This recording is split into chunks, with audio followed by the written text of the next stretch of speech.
Welcome to the June 19th version, episode, I don't know, chapter of the Dusty News Network here on the Debsterism channel. This is our summer programming, and we're going to be going over some of the memes, comments, posts, graphical images, and just whatever else that Dusties have posted online. You know, when the show first started, we were only talking about dusty men, but somehow the women became just as dusty in some aspects, so we include them as well now. Dusty men, dusty women always have something to be yapping about. What always amazes me is they say all this crazy stuff and they don't even have no shame, just none. Just posting out stuff with their name and picture and everything up there. Yes, there will be some dust flying around. Thank you. You know, when I went to Houston, I had never heard of Juneteenth out here in California. Of course, that was way back in the 80s, but, late 80s. And I learned about it then. And of course, since then, it's spread. It's like everywhere. It's all over the country now being celebrated. But I thought it was really interesting, the history of it. It's like, slaves there with slaves an extra 2 years because nobody had come to tell them that the Civil War was over and the Emancipation Proclamation had been signed and all this stuff had happened. So they were just still, living lives as slaves. And the Texans that owned them sure wasn't saying nothing. So it's, these bunch of dusty Texans just refusing to adhere to the law, just doing their own thing, which Texas is known for. What's happening, people?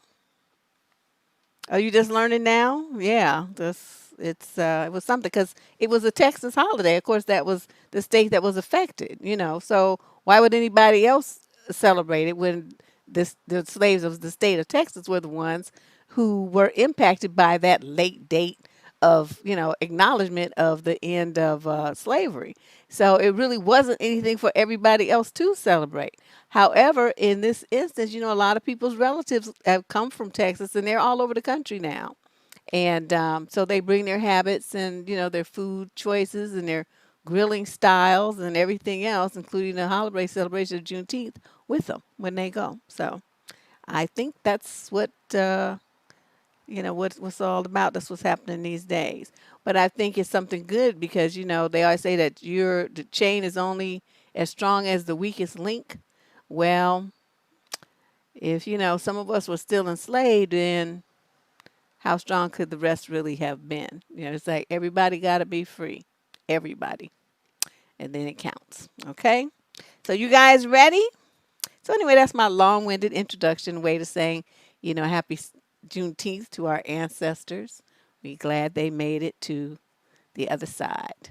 You got to think about the people that survived the transatlantic journey and lived long enough to have offspring and share their knowledge of the motherland with their children and their language and their food traditions and stuff. Them are some tough people.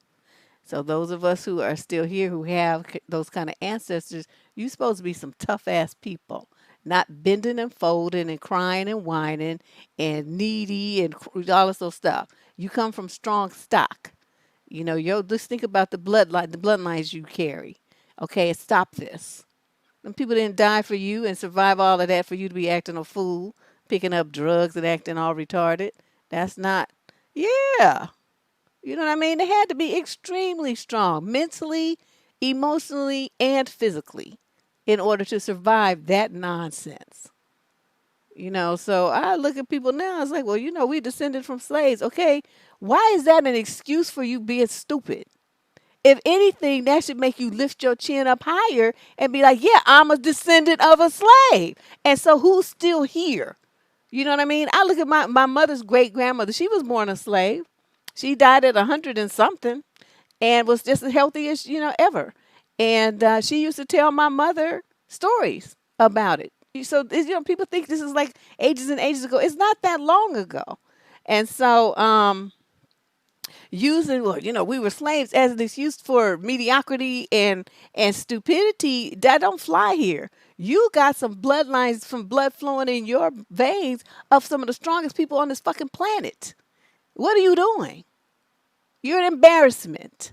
and using that as an excuse for why you ain't doing nothing with your life. You know what I mean? You know, them people turning over in their graves, looking at you like, I endured all of that shit for you to fold up like a bad poker hand now? Okay? This is just ridiculous. I mean, I look at these people using that excuse and I just want to slap them.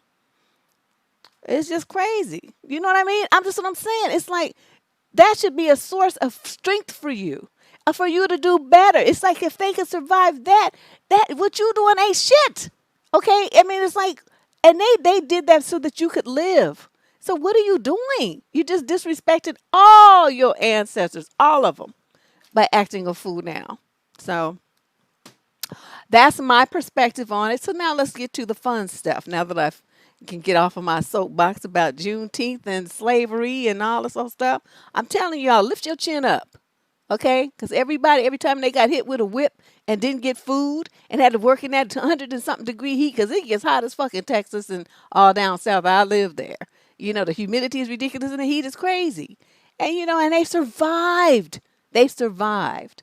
So that's to me saying something. And that's what you got flowing in your blood. And those are the genes that's in your body.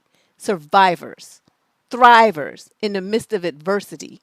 There's no reason in this world why you should be sitting there whining at the corner on the liquor store talking, oh, you can't do nothing because, you know, slavery. So every time I see even professionals do that, you know, professional psychologists and sociologists will point to that as a reason. I'm like, get the fuck all the way the fuck out of here. Stop giving these people crutches and tell them that they need, you know, to deserve better than to think of themselves like that. And stop feeding them stuff to make themselves feel weak. Oh, I just hate it. Exactly, Vanna. That's how I always looked at it.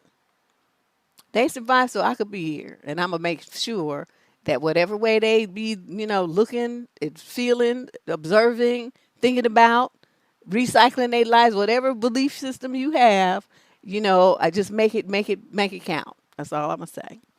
All right. So let us move on. We're going to talk about Dusties. Some of them people that's claiming that are dusty too. But let us move on. Let's find our show. Where are my slides? Oh, here they are. Okay. Okay, here we go. Slide number 1. Okay, this guy, notice he ain't black, but I'm telling you, he dusty as he can be. My girlfriend says that she should only have to do half the housework. What? So I have to get a second girlfriend? Like, little grimy ass, don't plan to do no housework. So he gonna have him like a harem? Oh my God. This guy is just too much. But you know, a lot of them think like that. They think it's woman's work, that they shouldn't have to do, you know, clean up anything about where they live. Those of you who let them get away with that, because I read something on the wall right before the show. Somebody was talking about some woman who had a stay-at-home husband and how he didn't respect her and how she, you know, these women that, you know, that do all this work and stuff still have, quote, have to, end quote, come home and do everything. And I'm thinking, why not be like the men and say, you know, what the fuck you do all day? All you do is sit on your ass. You don't do shit.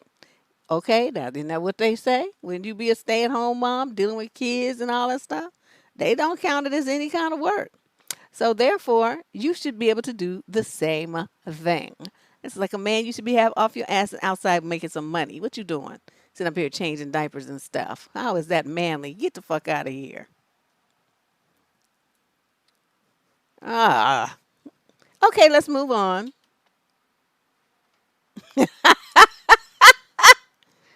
Yeah, bring something to the table, they say. She say this is a table that men want you to bring something to. Do you guys agree? Is it that bad? Is it that busted and disgusted? It makes you wonder, you know, when you hear about the stuff, they be so proud because they have a job, a car, and an apartment. It's like, you do realize that's just the basic accoutrements of adulthood, right? That's like ground floor level. There's nothing stellar, spectacular, or anything of merit that you should have your chest poked out about. Okay, now you have reached the level of adulthood. The guys that you're comparing yourself to are below that. They're like roach level, knee high to a roach level. and you want to point to them and say, well, I'm like that, so that means I'm great. No, what you need to do is point to somebody like, I don't know, Obama, and notice how small and roach like you really are. Do something about it. Okay, don't be comparing yourself to the bottom of the barrel trying to puff your chest out. Compare yourself to the men at the top of the pyramid and climb. Okay? And this little dusty, broken up piece of table here that you be trying to get women to bring something to, please try again. Okay, now let's talk about this. Mr. Lewis says that there's 9 things that a man wants to hear, according to surveyed men who did this, whatever the survey. Number 1, you look handsome. Number 2, I'm proud of you. Number 3, I see your progress. Number 4, I trust you. Number 5, thank you. Number 6, I want you only. Number 7, I support you. Number 8, I appreciate you. And number 9, you make me happy. A lot of this sounds like mommy shit. Oh, you sent that one, Vanna? Yeah, so many of them come in. Once I save them, whoever sent it is lost. But I was looking at this, and I'm like, this sounds like the stuff like a mom tells her little son. He's 7, and he puts on his little suit with the short pants. Oh, look at you, Johnny. You look so handsome. And Johnny comes home with his little drawing. I'm so proud of you, Johnny. You drew the person with a head and all his fingers. Look at you. And, your kid graduates from kindergarten to the 1st grade, and they learn how to write and count now. I see your progress, says the teacher on your little report card. And I trust you, also something that parents say to their children when they start giving them privileges, I want you only. Okay, now I could see like if you was married and you was committed and you said that to her and she said that to you, but somehow from what I have observed, this seems to be a one-way street. They want you to only want them while they want everybody else and feel entitled to get with it. So, that's a no. We should scratch that one out. I support you. No, no, no, no, no. Why should I support you? What you doing for me? How you support me? If anything, if you did, then you would get that back.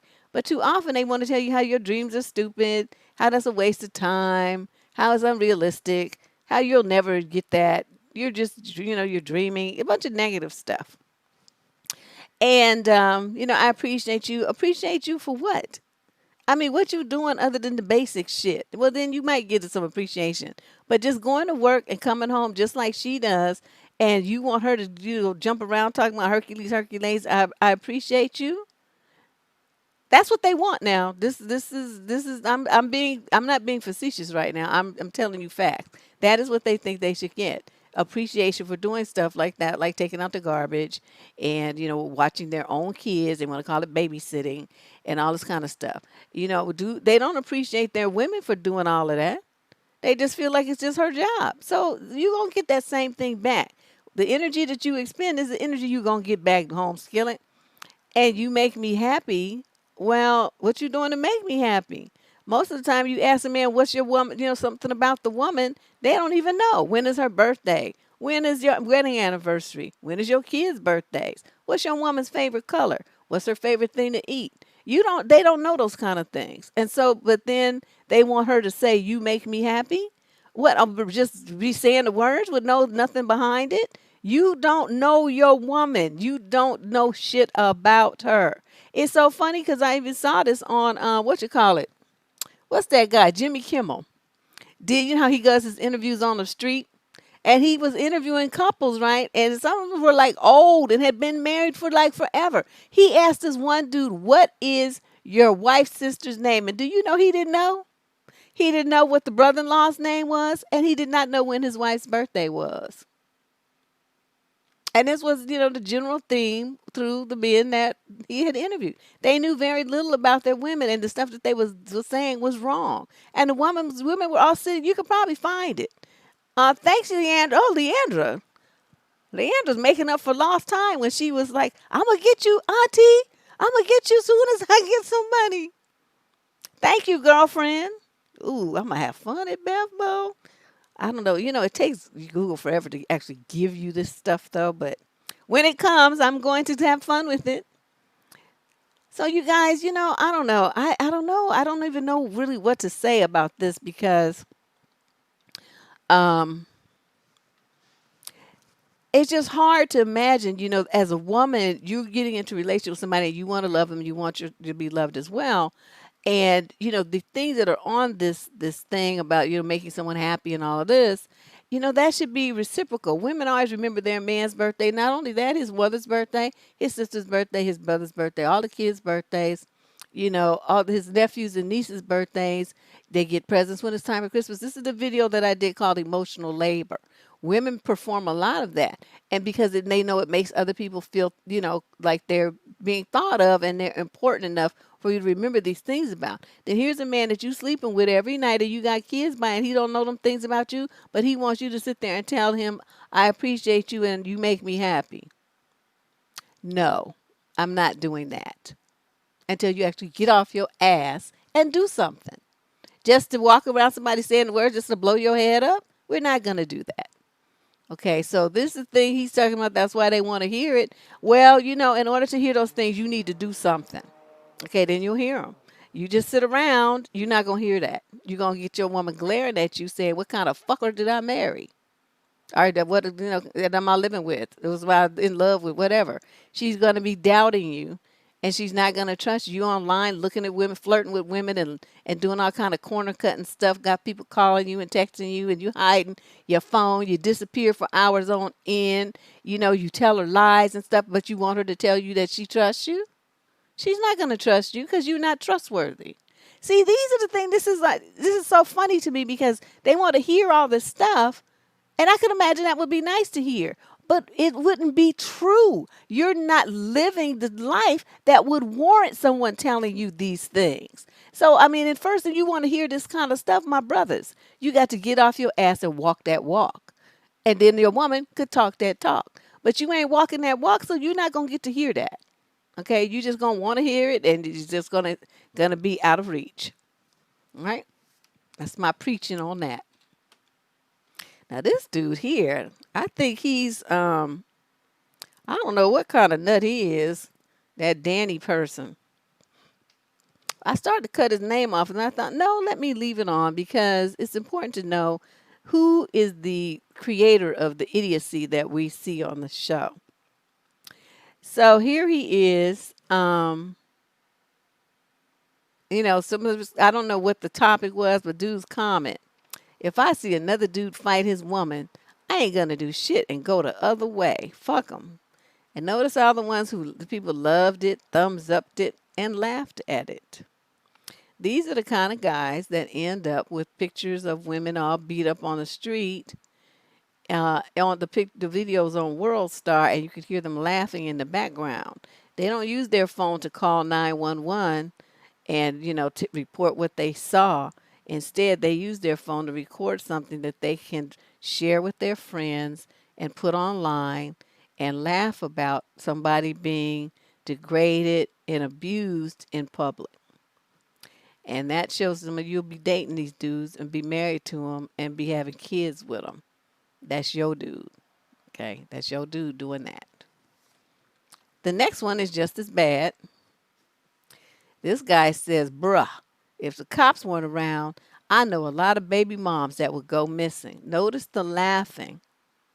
Someone disappears and is assumed dead, and that's funny to you?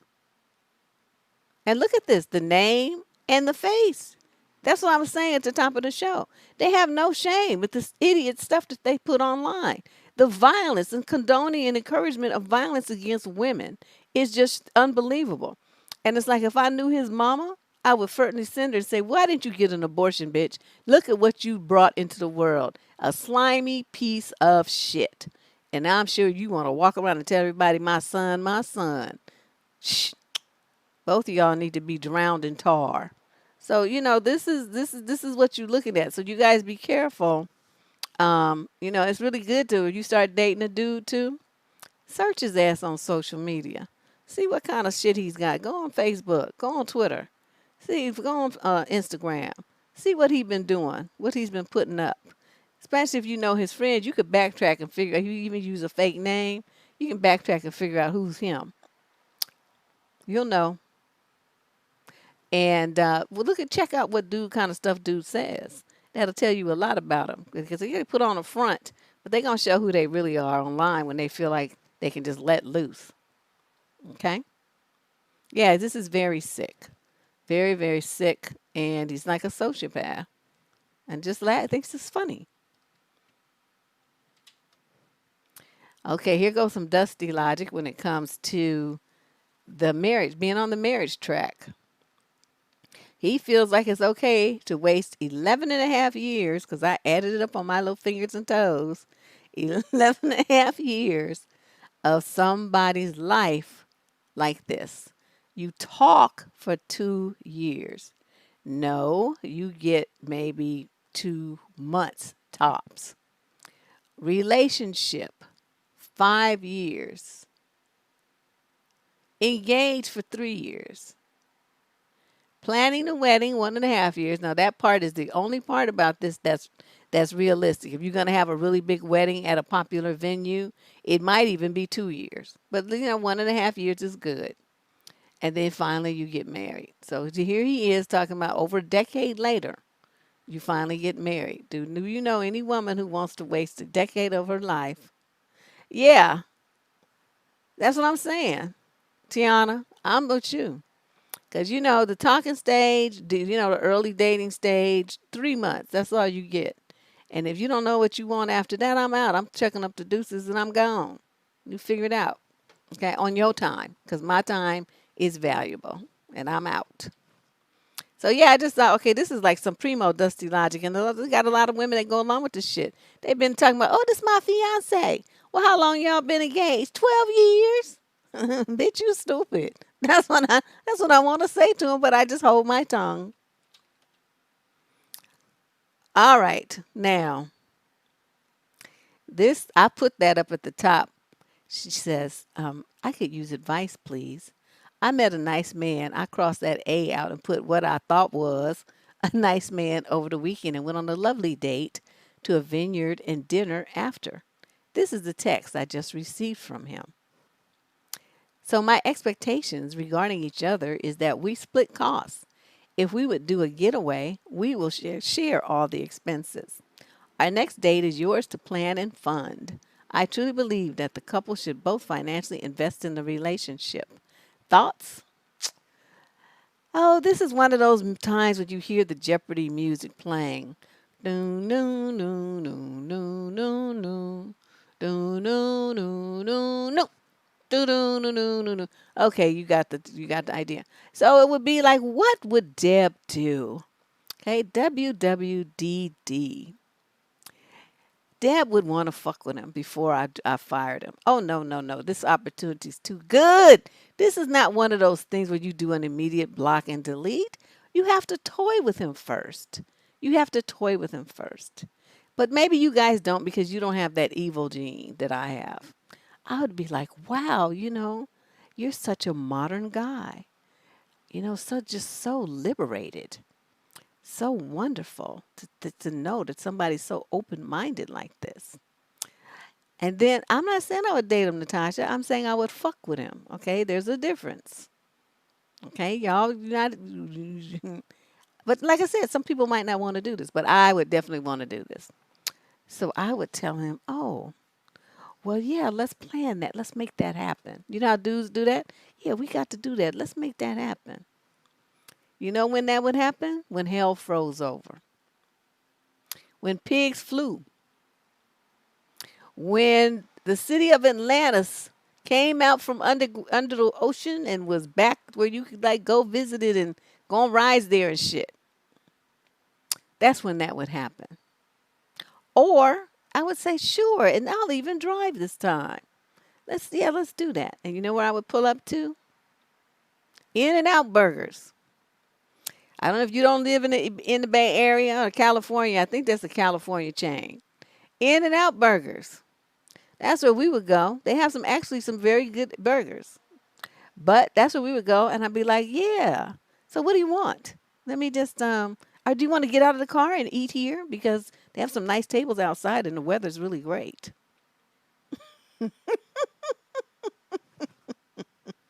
And the look on his face would be priceless.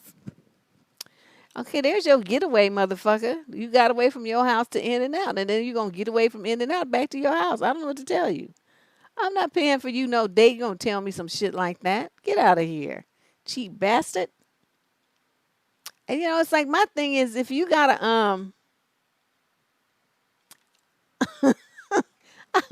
Ash, I'm telling you, I'm just like a vicious and vile person. Sylvia, thank you. Wow. I might be able to get me a new outfit now. I know y'all tired of seeing my black t-shirts, but that's my uniform.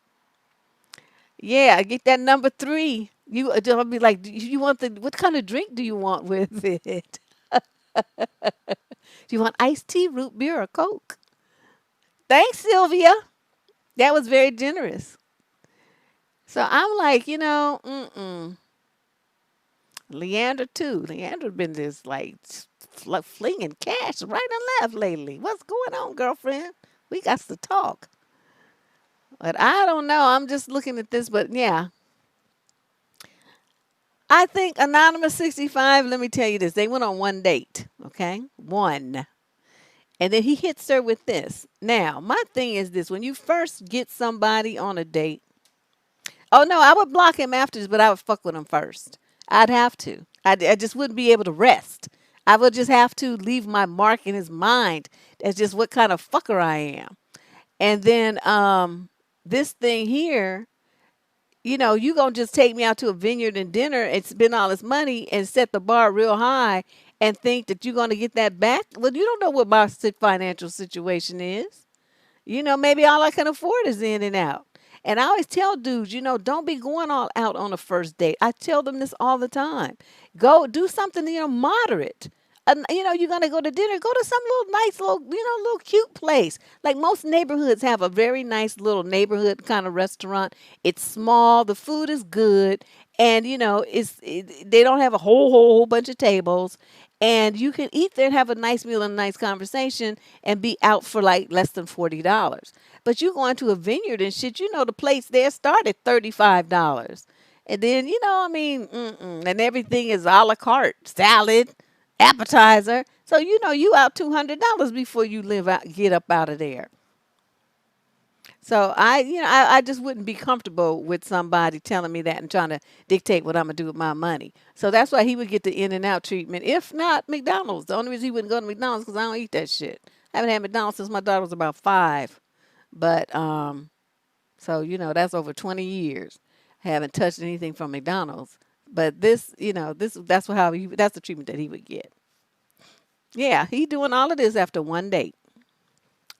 All of this angst and trying to dictate and tell somebody something. I would show his ass something. It's like, oh, here's the money. Why don't you go in there and get it? Why don't you get it and I'll wait here in the car and then drive the fuck off. You come out and you to send him a text and tell him now, you got a twofer. So all them that you wanted all that investment and stuff, there it is. I gave you what you gave me and I invested another burger. So there you go. Now this dude right here, I don't know what he been smoking. What dude puts kitty ears on himself? Now Olive Garden's too good for his ass. Cause I like their endless salad bowl. I could sit there and eat that all day. And order the rest of the food. I'd be taking the rest of my stuff home. I just eat a salad because I love their dressing. But dude here, look at his list of what he's looking for. And looking like a gerbil. What the hell is this? I'm a 35-year-old lost soul looking for love. If you're between 19 and 23, okay, and he's 35, no taller than 5'1", that means he's a smurf. 43 to 47 kilograms. I don't know what is it, 2.2 kilograms per pound or something, I forget. Caucasian or maybe half caste, something exotic. You have a job, a license, reasonably modern car, regularly go to the gym, no skinny fat girls, thanks.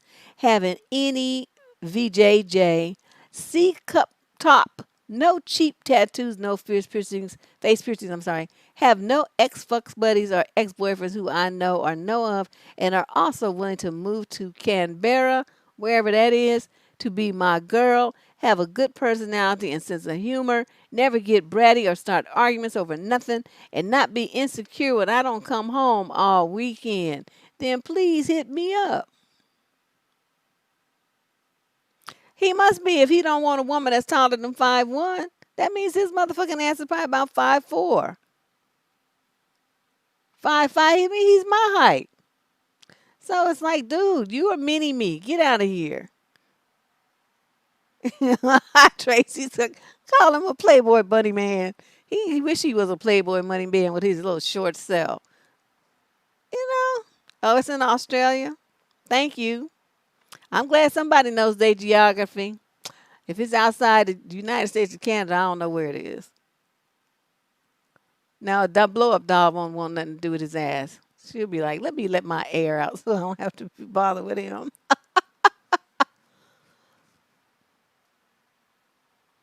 Well, I'm telling you, this is just, he got too much. His list is just ridiculous. This is a man who's going to die single. That's what's going to happen to him.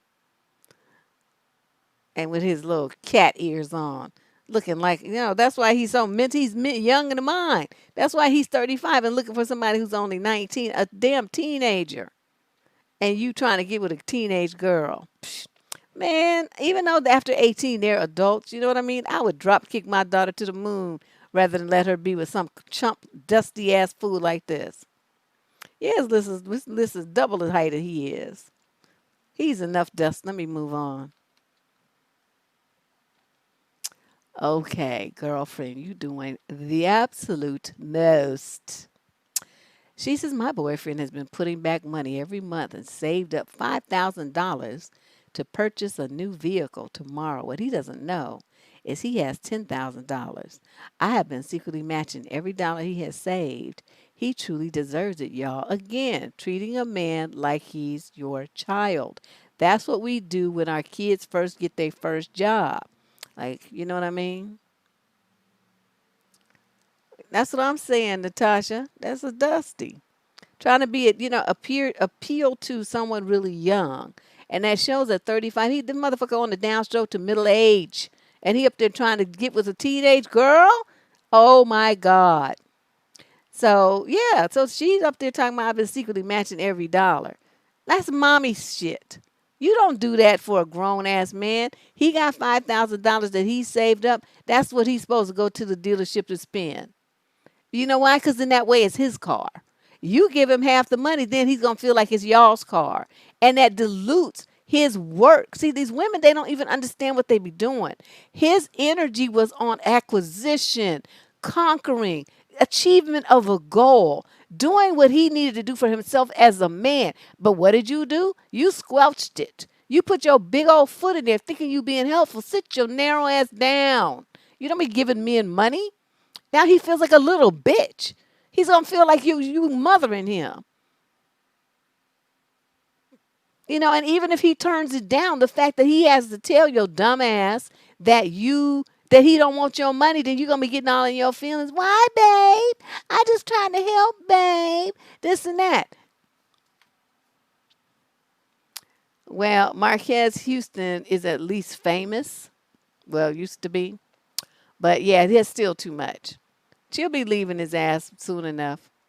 But, that's another story. We talking about this idiot right here. And this girl right here, what's on deck for at this moment, is a woman who's doing too much. And it's like, that's not your child. It's not even your husband. It's not your husband. And because then it's like, y'all's money is y'all's money. And so the money's going into a joint account and y'all going to buy y'all a car. But, you just be your boyfriend. You don't give him nothing, not a dime. Because then he comes back, same thing with men. Well, I gave you $5,000 to get that car. You couldn't have got the car you got if it wasn't for me. What man wants to hear that? What man wants to hear that? So I wish I had seen this on Twitter when it was, there. So I could have told her that you making a grave error here. You're going to make your man feel stupid. You're going to diminish his accomplishment and make him feel like he ain't done shit because you did the exact same thing that he did. So, I mean, how is he doing anything for himself when you do? You see what I mean? She's diluting his efforts. She's thinking that she's helping him, but she's really hurting him. She's really making him feel like what he's done wasn't good enough because she had to, do the same thing to make it better and show that she could match every $5,000 too. She just, ooh, I just saw this and I just said, oh, that poor dude, you know, because now the thing of the effort that he, instead of him coming back with his car, right? He's going to come back with the car he bought with his money he made and money he saved up. Okay. And he's going to come back with this car filled with pride. I set this goal for myself. I achieved this goal. I busted my ass to save this money. This is my shit. I did the damn thing. Okay. That's what he deserves to feel because he did that. He probably did without a lot of things that he really wanted because he had this big goal and he worked diligently toward it. He deserves applause for that. Okay. We be waiting for Dusty to do something. Instead, they be asking a woman to help him or their mama or somebody.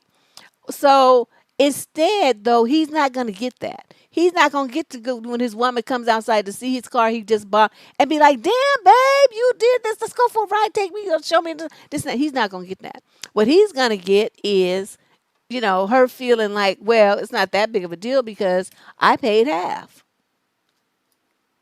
You couldn't have got this without me. And even if she doesn't say it, he's going to be thinking it. He's going to be thinking that's what she's thinking. And so it's going to eliminate his pride that he would have in himself for achieving this goal all by himself. See, you young ladies don't think, you guys got to start thinking like that. You don't help men. Okay, you do not help men. Don't. Let him do it on his own. Step back, sit down. You saved up $5,000, keep saving and buy a condo or something. Do something sensible with your money besides spending it on a vehicle for somebody else. What sense does that make? Man, I'm telling you, she was my daughter. She would get a talking to like there was no tomorrow. Let's move on. Now, this dude, he got roasted by another dude. He got roasted by another dude. If your wife don't get pregnant 3 months after the wedding, that means she's infertile and you can dump her. And the dude slammed back and was like, no, you wrong. The delay is just to prevent another idiot like you from being born. I was like, oh my God. And look at him with that Ooga Booga name. I don't like them names. Would your name be Joe or something? I'm just like, what in the world? Let's move on, because this was just he said something dusty and he got clowned. So there's nothing much for me to do here. Now this is some supreme dust. I could not believe it. I don't remember who sent this, but I stared at this and then I fell out laughing. Look at this, a do-rag train, a do-rag train. This is what, so they're going to be walking, she's going to be walking down the aisle, after they kiss and stuff and they walk back down the aisle and they introduce them as Mr. and Mrs. So-and-so. They going to have a train going back down the aisle. She going to have her bridal train and he going to have his do-rag train. I am just like, oh my God. I can't think of nothing more dusty than this. I just can't even imagine anything dustier than this. And at the wedding too.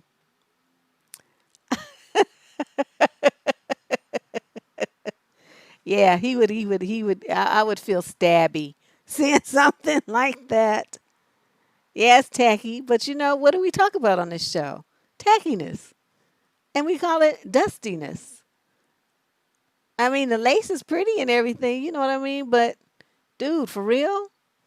They just really want to be women. Just really want to be the girl. The grooms would hold it. Shut up, little Miss Libra. The best man gonna be, and the best man and the bride, maid of honor, gonna be walking down holding it, the trains of each one of them. Oh my God, can you imagine? I don't know. I would do that now. You talking about something on World Star? I would definitely put that on there. Then I would put it on a video on the channel, and then we would look at it over and over and over, and we would talk about them forever, forever. Let's move on. Okay, first this is a man begs his wife forgiveness inside a divorce court in 1948.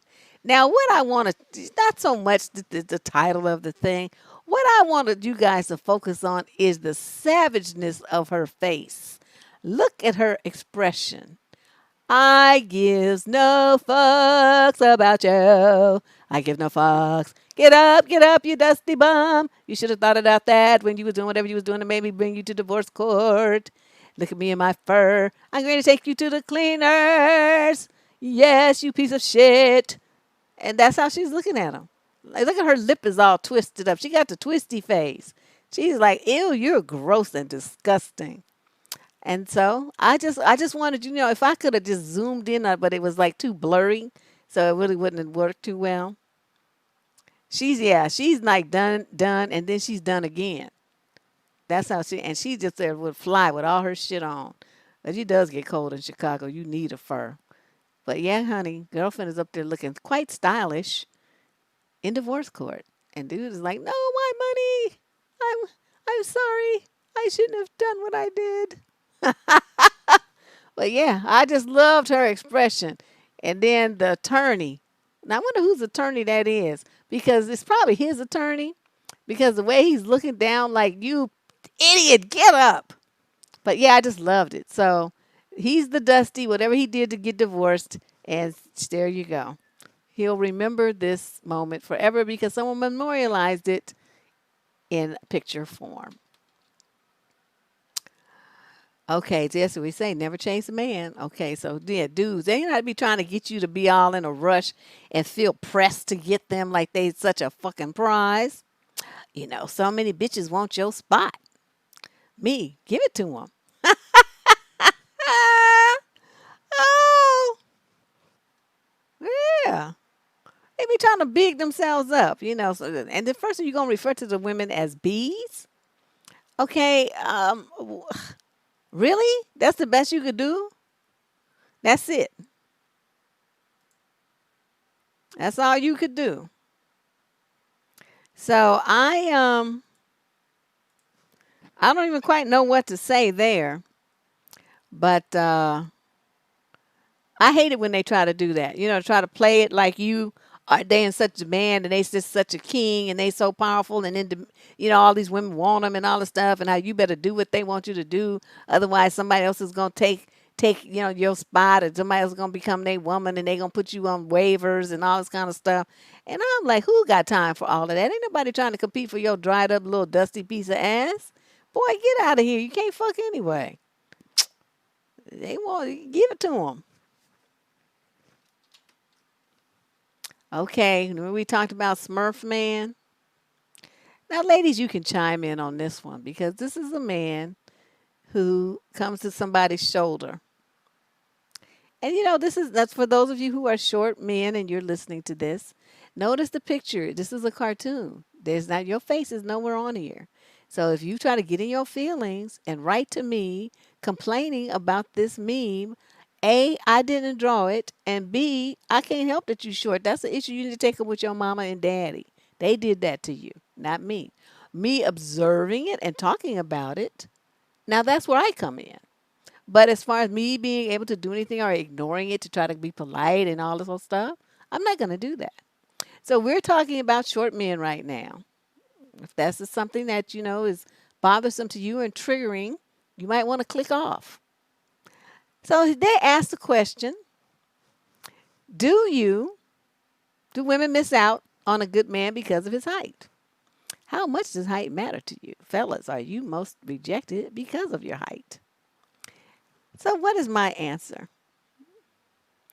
My answer is, yes, height does matter. I don't want to look at you and feel like I'm dating my little brother. Okay.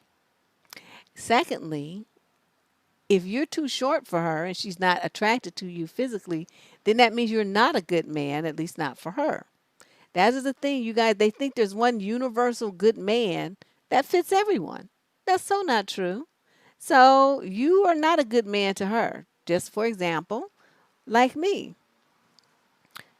I'm just very like not into religion, right? So a lot of women, even on this channel, or on my walls, so Facebook and all these places, one of their requirements is that they want a quote God fearing man. I don't know what that means, but that's what they all say. What's what they want. They feel like that's a good man. Okay, I feel like a man who came telling me about Jesus and all that stuff and just ranting and raving trying to push that down my throat would be the worst possible human being on the planet. So you see how we're at opposite ends of the spectrum, even though it's the same guy. So he's thinking, I'm a good man because this and that. And to her, you are. To me, you're a piece of shit and a reject. So that's what they don't really seem to understand. Women have different things that they're looking for. And so because you feel like you're, quote, a good man, you're only good for a woman who likes the things that you have to offer. For someone who's looking for something else, you're not good for her. So a cartoon like this totally ignores that reality. And it puts what, quote, is a good man all in, all one basket, like they're all the same. You know. And the rejection usually comes not necessarily because of height, but because of the attitude that comes with it. They have a chip on their shoulder. So nobody's really trying to be bothered with all of that. And this, look at dude's got a gun to his temple. Everybody else is doing the face palm pose. How do you say, I'm dating a Latina in sign language? Okay, look at all these dusty men. I like all my sisters of Latinx descent. You know, they talking about you now. They done talked about us enough. Now they done switched over.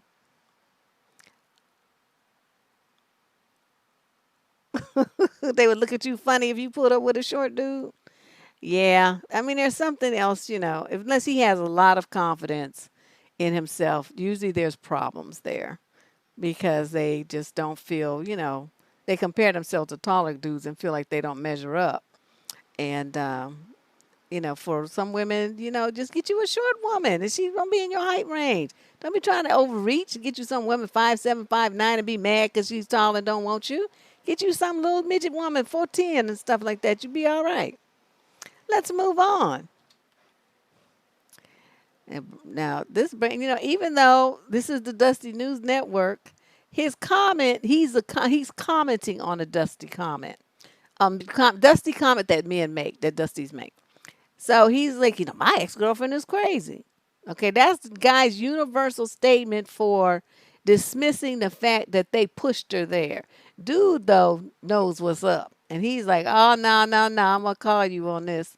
He says that sentence is code for I played with her emotions. I ruined her mental health. I gave her reasons to be jealous. I used gaslighting techniques when she called me out. And now that she's justifiably upset and hurt, I demonize her, hoping other men won't want her and she'll come back to me. And she'll come back to me. Wow. But my thing is this, if they're going to start feeling, they come up with that thing and they say, you crazy, you know what that does? Now, I'm not necessarily saying you guys have to be like me. This is a what would Deb do moment that you can reject. But they start telling me that I'm crazy, you know what I do? I take that as a prescription to be my original fool self. Because now you've already put that out there that this is what I am. So now I get to match what you said I am. I get to be that thing with impunity. You've already labeled me. So now there's no reason for me to hold back and pretend to be sane. I'm going to let you have it with both barrels. I'm going to go all the way cray-cray to the cray-cray world. I'm just going to take you there. That's what we're going to do.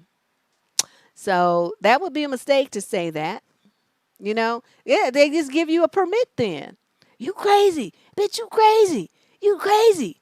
Yeah, you did. I didn't know I seen nobody. You just act crazy. So once they say that word, I'm like, It's on now. You shouldn't have said that. Shouldn't have said that. So, well, my thing is, that's it. You shouldn't have said that. You just give somebody a license to just show they food, just show out.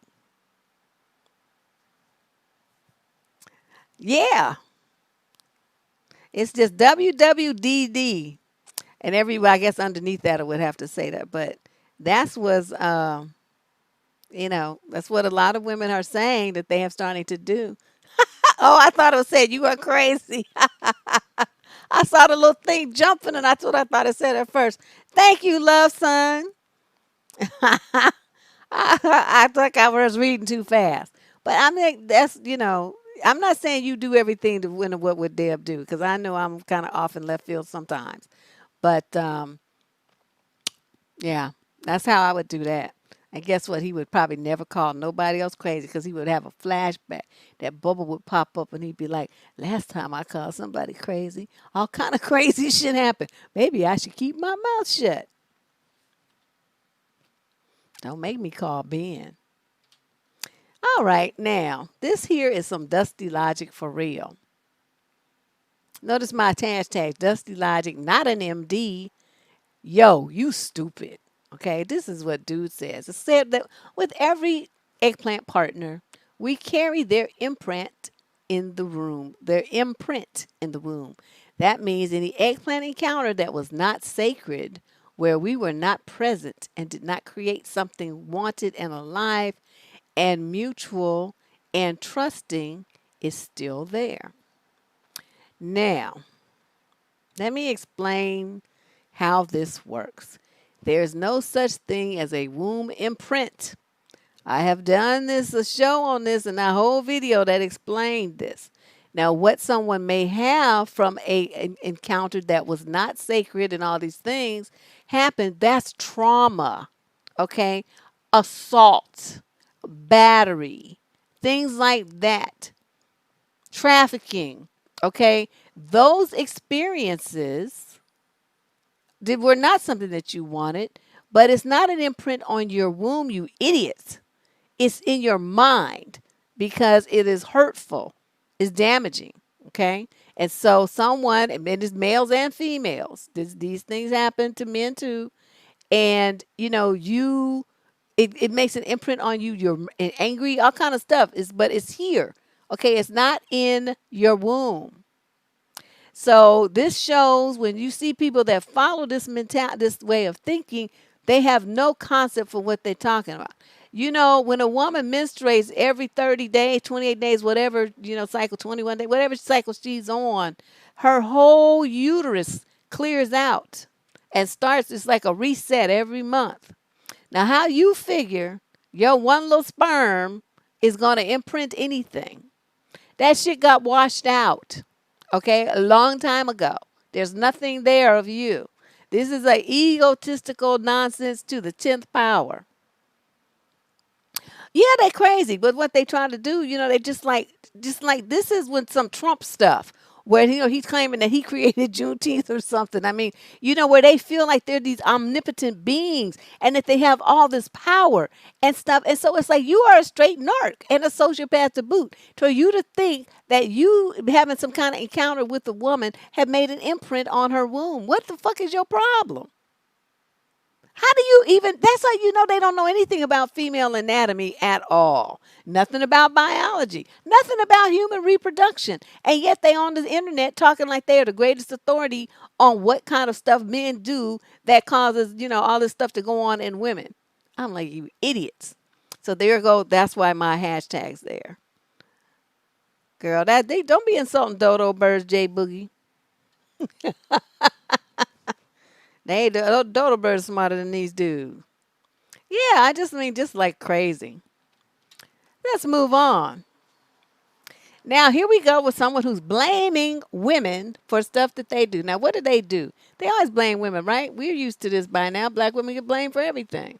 Making jokes about it, saying, it's our fault that, that the dodo bird is extinct, that there's the ice caps in the North Pole are melting, and that there's global warming. That somehow some black woman and had something to do with it, and it was probably because of her weave. It was her weave. Weaves make heat, and they make that's why all these ice packs are melting. It's because of black women's weaves. To hear them tell it.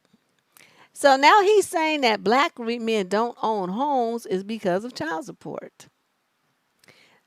And that black women are holding them back, he says. Well, he poses it like a question, but to put it out there, that means that's how he's thinking, right? So I guess the concept that, okay, you want to own a home, maybe you should strap up. Maybe you shouldn't be putting your little dingling everywhere there where there's an opportunity. You should be more, a little bit more, I don't know, selective. Selective is a good word. You should look at the women that you're dealing with and you should say to yourself, is this woman smart? Does she have it going on? Is this somebody I could love? Is this somebody who's got some intellect? Is this somebody whose family lineage is something that I would want to merge my genes with?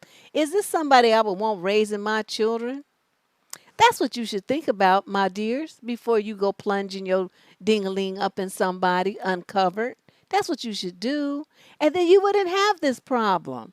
You would own homes. You wouldn't have 17 pairs of $300 sneakers, though. You would have maybe 2 pairs, and then you would own a home. You see how that works? You spend your money on stupid stuff, bling, leather jackets, and rims, and smoke, and drink, and shoes. And that's why you don't have shit. You putting your money on stuff that goes into the recycling bin in 6 months.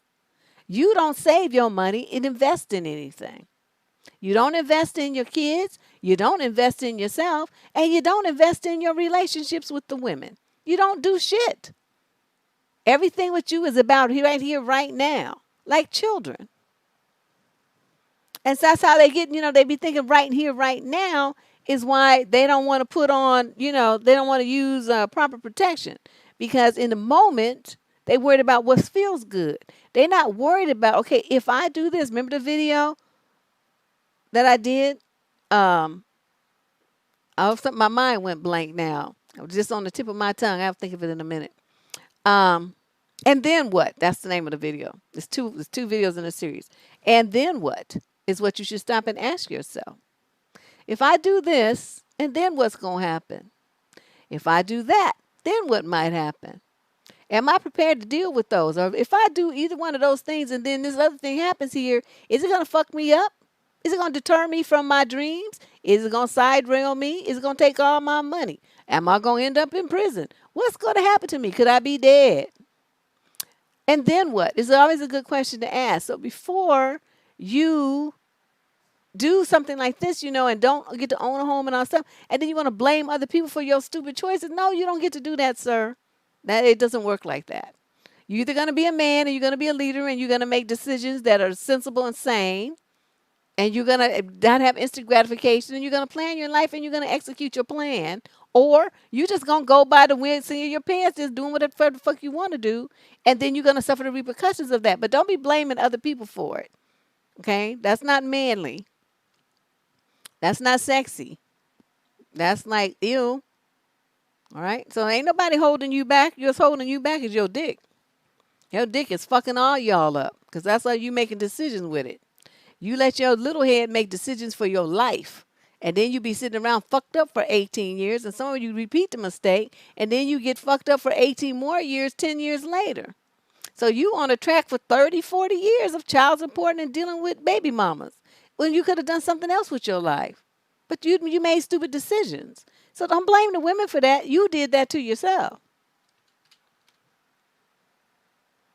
Okay, this is Dusty. This is Dusty right here. Now, you guys, it's first, like I said, you see these things, and a lot of you don't question them. You don't say, well, what does this really mean? If she's loyal when it's unofficial, then she's a keeper. Now, what kind of message is that giving to young women who don't know how to read between the lines and don't understand gaslighting? Okay, basically what he's saying, well, it's not official, but if you prove that you're loyal to me, then I'm going to keep you. That's what that's trying to say. Okay, it's not saying it overtly, but that's the message here. So you're reading this, right? You young, you single, you dating, you trying to find you a man, and you come across something like this. Okay, like I told you guys, you got to be very careful with what you read, because what you read goes into your head. What you see goes into your head. That message becomes a part of your belief system, especially when you hear it over and over and over and over and over. That's how religion works. That's how cults work. That's how the government works when they were trying to get everybody to be scared about terrorists and with them terror alerts. They kept bringing it over and over and over and over and over until people started to believe that they really was this threat, and they had to be, not go anywhere because it's a red terror alert today. If you hear bullshit enough times, pretty soon you'll start to believe it. That's 90% of human beings. Okay. So something like this is something that I want to warn you about, which we do on the show. Warn you about getting seeing these kind of messages, and not checking it, not checking in with yourself, saying, okay, I just read this. What did I take away from it? When I read this, what did I think and feel? And what am I going to go forward and do based on this message that I just read? How is it going to affect how I roll with my romantic life, with my dating life, with myself? So you got to check in with yourself after you see stuff. You be on the internet, kind of decompress. Because this shit here, this will have you thinking that this is what you're supposed to do. That if you want to be selected, you want to be picked, you want to be the one that he chooses and takes home and marries and wipes up and all this old stuff, that you have to be loyal before he's even claimed you. So he gonna have 10 women being loyal to him while he ain't doing shit for nobody. It just feeding you all a bunch of game, making you think that you vying for and competing to be the one who's gonna be the one that he selects to be the keeper. Yeah, that's what I'm saying. That's the main thing, Chris. It's that's what my point is. If it's unofficial, you don't be loyal. Okay, if it's unofficial, you a free agent just like he is. So you don't be wasting your time being loyal to somebody who ain't being loyal to you. What the fuck? I wish I would. Even if he got married, he still wouldn't be this a man with this kind of mentality is not someone that you would want to marry. His attitude is all fucked up. This is a gamer player attitude right here. Okay, he understands how thirsty most women are for a ring and to feel like they in a relationship and belong to somebody, and he's playing it. He's a player, and that's what this is. This is a player message designed to get you to do what he wants you to do. Don't believe it. Okay, now this was just so tacky. I was like, ew, gross. And look where she's from. I told you, don't be messing with them motherfuckers with accents. Don't do it.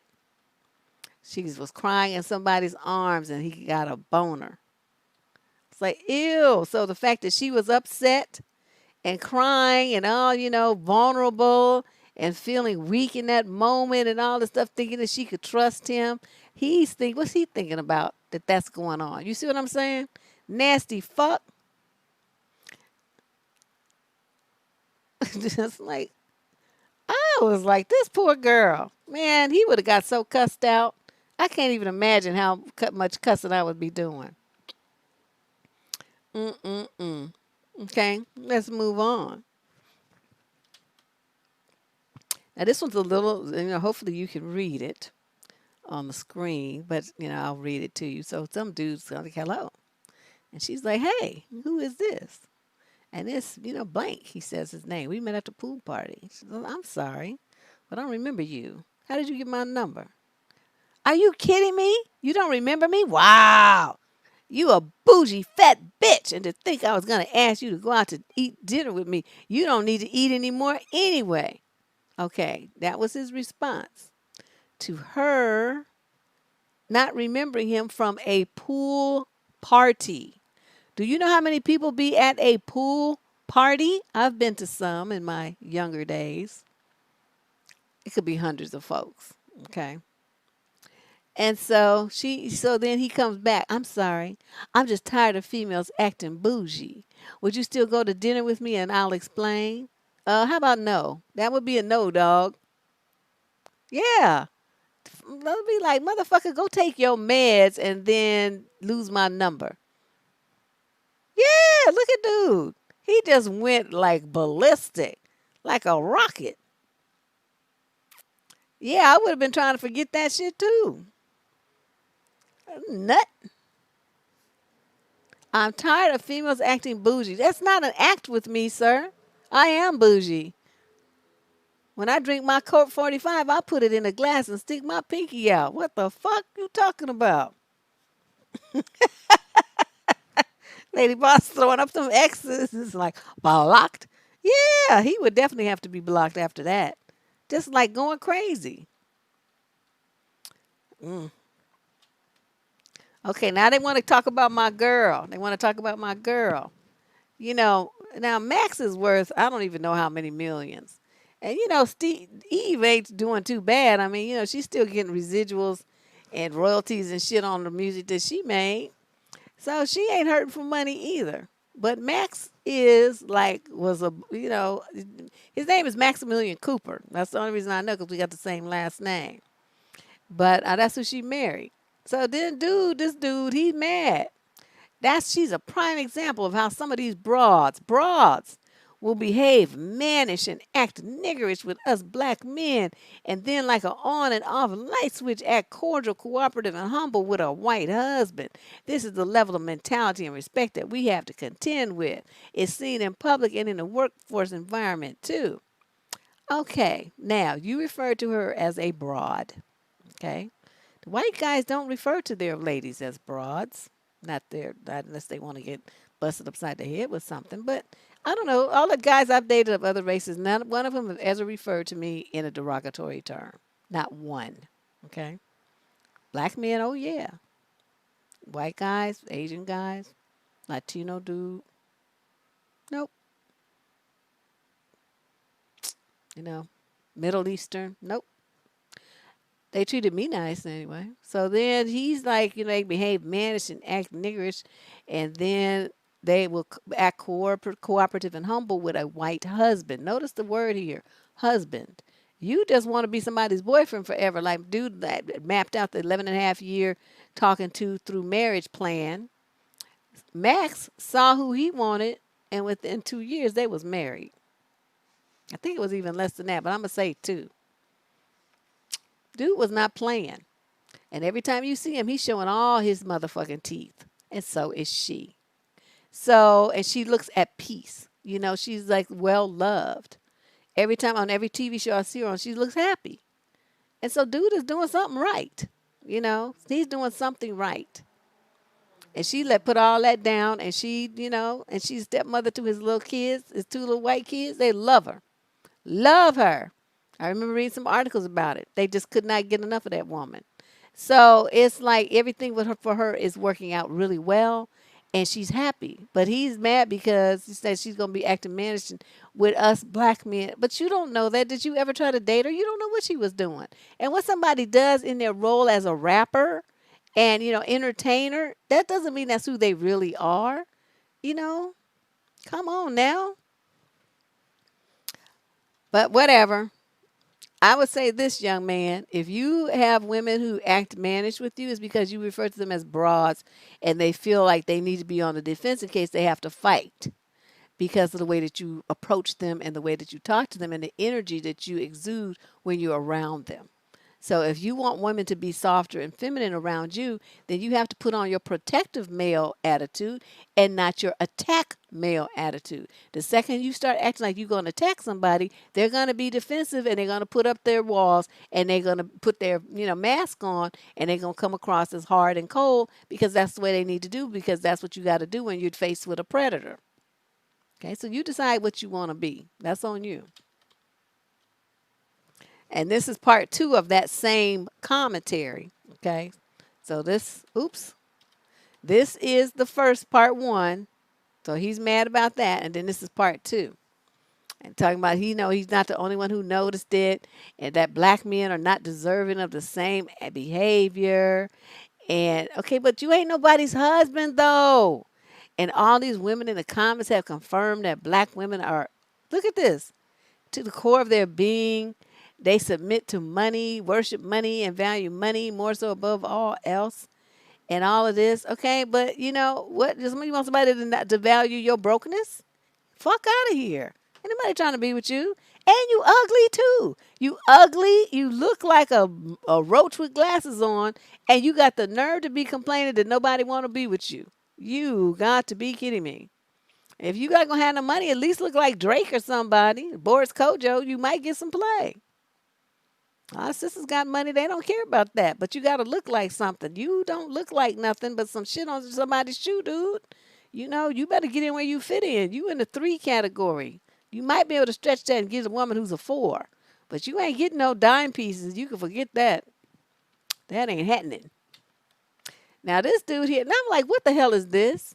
That look like ramen, cheese, some green onions or something, canned chilies, some beans or something, and some sausage or hot dogs or something. Is this what they used to call a spread in prison?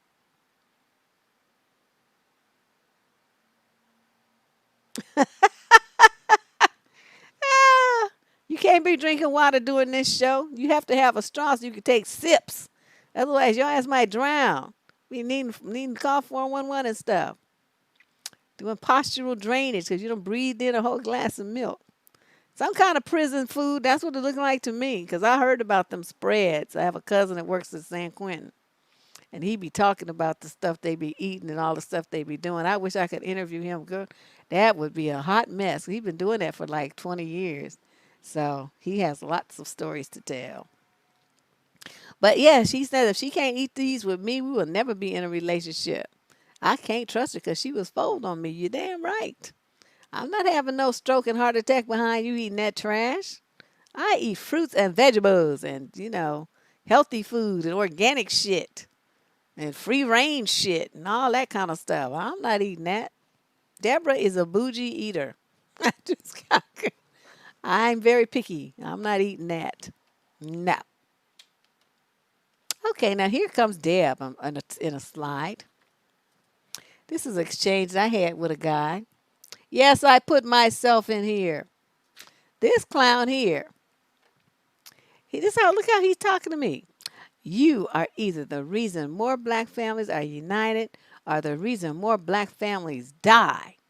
Which one have you truly been lately? God knows the real answer, so save it for him, not me, he says. I cracked my knuckles, and I was like, the only reason more black families die is because black men ain't doing the right thing. Trifling, pussy chasing, dodging responsibility, refusing to be accountable for their seed or offspring, always trying to game on somebody with a crook mindset. You're down low, useless. There's your answer. You don't need God when you have Deb. So there. Deb has the answer. Deb has it. You don't need it to get it from God. You got it from me. So that's what I had to say to dude. He was so outdone. He did not. He was like, "You crazy? You crazy?" I'm like, well, whatever you want to call it.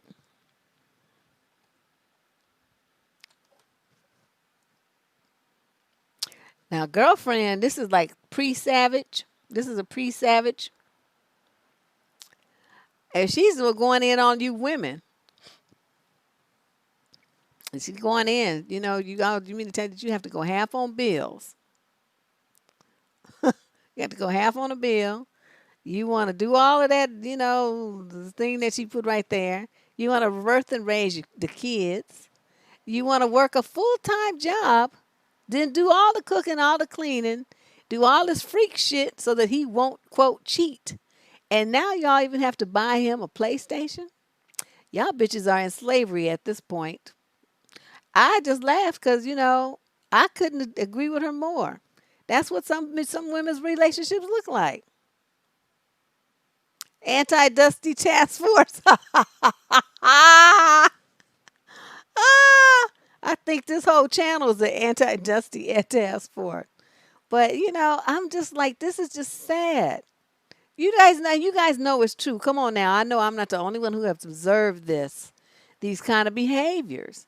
They just be doing everything. It's like they feel like they have to earn these dudes, you know, and to get his favor and to get his attention and please him all the time. And I'm like, just say no sometimes, just for no reason, just because it's a sunny day. Well, babe, I sure would like to have some pancakes for breakfast. No, now you might not care. You might be wanting pancakes your damn self. But you know what? You have to say no just because. And he's gonna be like, well, why not? You cook them. I want some too, but I'm tired of cooking. You get in there and you make it happen. And then most of the time they'll do it. Otherwise they'd be like, oh, well, let's just go to Denny's. I want a grand slam. That's fine. But this is very important. I mean, she puts it like in a very kind of humorous way. But the bottom line is, if this is a relationship that's completely out of balance, the woman is doing all of the work and sacrificing herself, including her morals and values and self-esteem and her physical health and mental and emotional health as well, all to have a relationship with this man. When she could get rid of him and alleviate all these problems from her life in one fell swoop. All right, now let's moving on. I think we're moving into we didn't get that many slides this week, but I do want to tell you guys too, if you have slides and they don't, the stuff that you send in doesn't make it to DNN, I tend to put them over on my Instagram thing, which is about relationships and surviving dating. And so a lot of the stuff ends up over there, even if it doesn't make it into DNN. So we still appreciate it and it's still used. All right. So I just want to let you know, if you have something you want to submit to this show, so send it in to survivingdating@gmail.com and make the subject line Dusty News.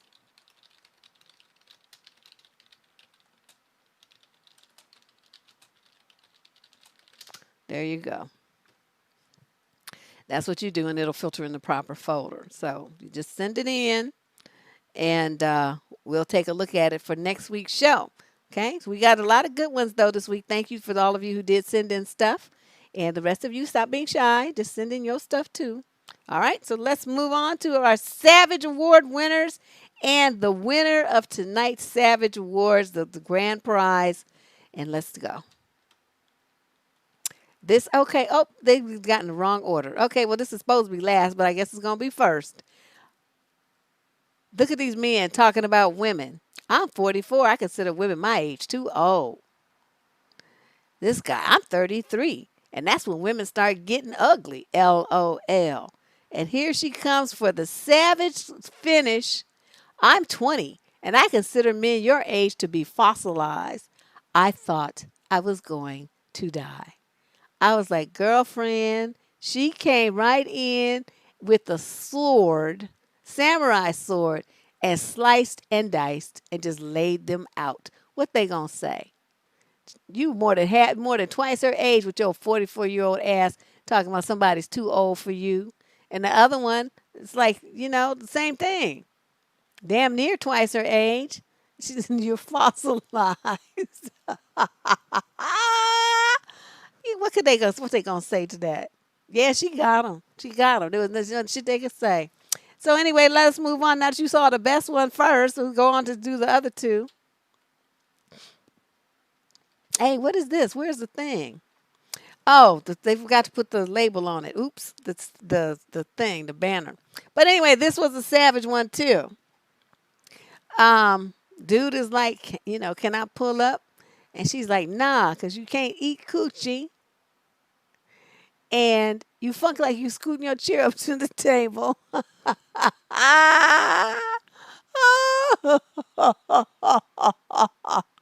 Oh, I just could. Can you just imagine the visual on that? I just couldn't stop laughing. I was like, damn. Yeah, this meme here, but people, they just take the two pictures and they add their own captions to them, and these are funny, just hilarious. But can you imagine that sitting the chair, scoot the chair up to the table? I just couldn't. I couldn't stop laughing. Oh, how fast would he get thrown out of my bed? I can't even imagine. Now I have Bruce Lee hands. and that nigga would be flying through the air. And here we go. This sweet old couple. Dear, did you put talcum powder in my underwear? No, sweetheart, that was Miracle Grow. Oh, oh, I could not. I could not. So you guys remember that? Put your Miracle Grow in your man's drawers, and you might just get to see a little magic happening. And that's that. There's that was the crazy for this week. Somebody I have to tell you guys this too. Every so often, I get approached by people that want to advertise on the channel. This is outside of YouTube. So I got approached by this company that's in Asia, and they have a product that they wanted to market to my audience, and it has to do with men having ED and being too small. So I read their promo and I just laughed my ass off because I was like, that wouldn't work on this channel. That would be fodder for a whole series of bad jokes that you can't do not hear.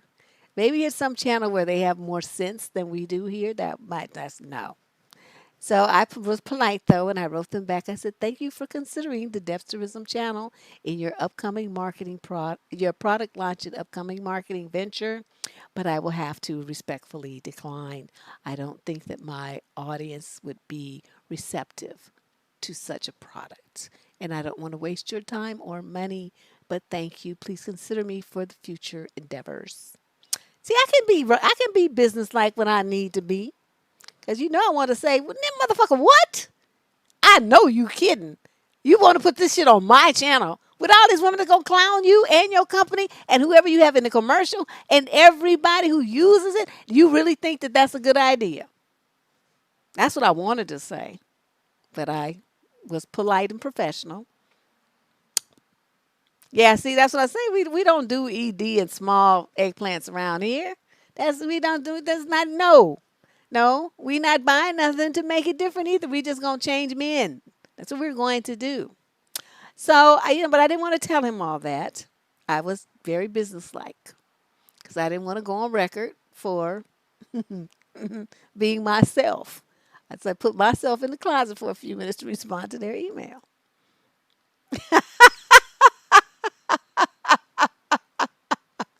Yes, Kenzie me.